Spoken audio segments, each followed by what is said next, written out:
Hi అండి. ఇవాళ వంట చేస్తూ ఉంటే నాకు విషయం గుర్తొచ్చింది. మన లైఫ్లో మనం ఏం చేయాలన్నా, ఏ బట్టలు వేసుకోవాలన్నా, ఏ జాబ్ చేయాలన్నా వెనకాల ఒక పెద్ద భూతం లాంటి ప్రశ్న ఎప్పుడూ వెంటాడుతూనే ఉంటుంది. అదేంటో తెలుసా? సొసైటీ ఏమనుకుంటుంది? ఆ నలుగురు ఏమంటారు? అసలు ఎవరా నలుగురు? వాళ్ళెక్కడుంటారు? మనకు కష్టం వస్తే రూపాయి సాయం చేయరు, కానీ మనం ఏం చేసినా జడ్జ్ చేయడానికి మాత్రం ఫస్ట్ లైన్లో ఉంటారు. మన సొసైటీకి ఒక విచిత్రమైన అలవాటు ఉందండి. మనం ఏ స్టేజ్లో ఉన్నా వాళ్ళకి ఏదో ఒక ప్రాబ్లం దొరుకుతూనే ఉంటుంది. చదువుకునేటప్పుడు మార్కులు తక్కువ వస్తే వీడికి చదువు అబ్బదు అంటారు. అదే రాత్రింబవళ్ళు కష్టపడి మంచి మార్కులు తెచ్చుకుంటే పుస్తకాల పురుగు, లోక జ్ఞానం లేదు అంటారు. జాబ్ రాకపోతే ఉద్యోగం లేకుండా తిరుగుతున్నాడు అంటారు. అదే మంచి జాబ్ వస్తే ఆఫీస్లో ఏం సుఖపడతాడు, నైట్ షిఫ్ట్లు చేసి హెల్త్ పాడు చేసుకుంటున్నాడు అంటారు. ఇక పెళ్లి పిల్లలు విషయానికైతే అసలు హద్దే ఉండదు.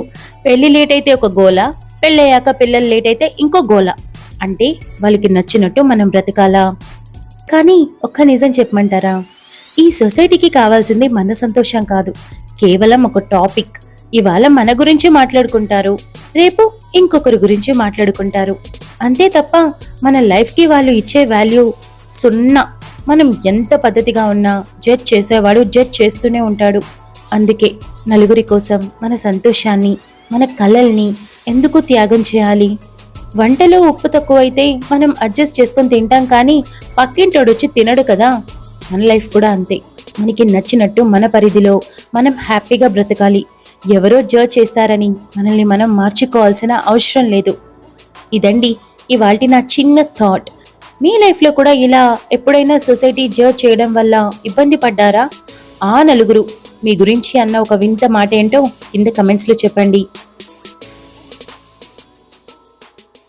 ఇక వంటలోకి వెళ్ళిపోదామా? ముందుగా స్టవ్ మీద ఒక చిన్న పాన్ పెట్టుకొని అందులో కాస్తంత నూనె వేసి, కాస్త వేడెక్కిన తర్వాత పన్నీర్ని చిన్న చిన్న ముక్కలుగా కట్ చేసి పెట్టుకున్నవి అందులో వేసి స్ప్రెడ్ చేసుకోవాలి. లైట్గా ఫ్రై అవ్వడం మొదలైన తరువాత పసుపు, కారం, ఉప్పు తగ్గినంతగా వేసుకొని ఫ్రై చేసుకోవాలి. 2 మినిట్స్ పాటు ఫ్రై చేసిన తరువాత తీసి పక్కన పెట్టుకోవాలి. ఆ తర్వాత మరో గిన్నె పెట్టుకొని అందులో నెయ్యి 2 టేబుల్ స్పూన్స్ వేసి, అందులోనే ఆయిల్ కూడా కాస్తంత సరిపడా వేసుకోవాలి. నూనె వేడెక్కిన తరువాత మసాలా దినుసులు వేసుకున్న తర్వాత కట్ చేసి పెట్టుకున్న ఆనియన్స్ వేసుకొని చక్కగా కలుపుకోవాలి.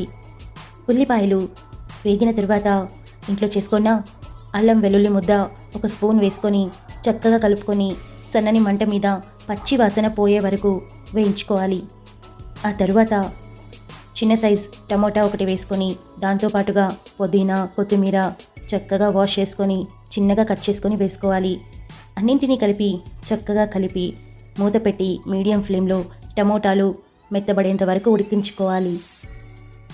ఈలోపు ఫ్రెష్గా ఉన్న పెరుగు తీసుకొని చక్కగా బీట్ చేసుకొని అందులో పసుపు, కారం, జీలకర్ర పొడి వేసి అన్నీ కలిసేలా చక్కగా కలుపుకోవాలి.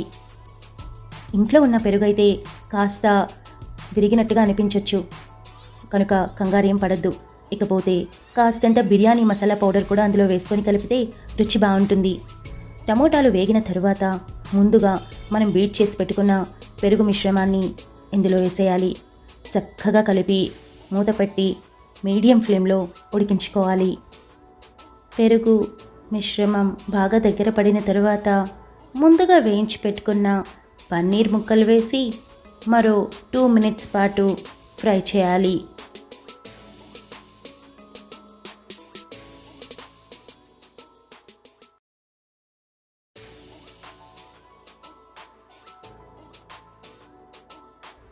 నీరు మొత్తం కరిగి నూనె కాస్త పైకి తేలిన తర్వాత సగం నిమ్మకాయ పిండుకొని మరోసారి కలుపుకోవాలి. సరిపడినన్ని నీళ్లు తీసుకోవాలి. గ్లాసు బాస్మతి బియ్యానికి 1.5 గ్లాస్ నీళ్లు చొప్పున వేసుకుంటే సరిగ్గా సరిపోతుంది.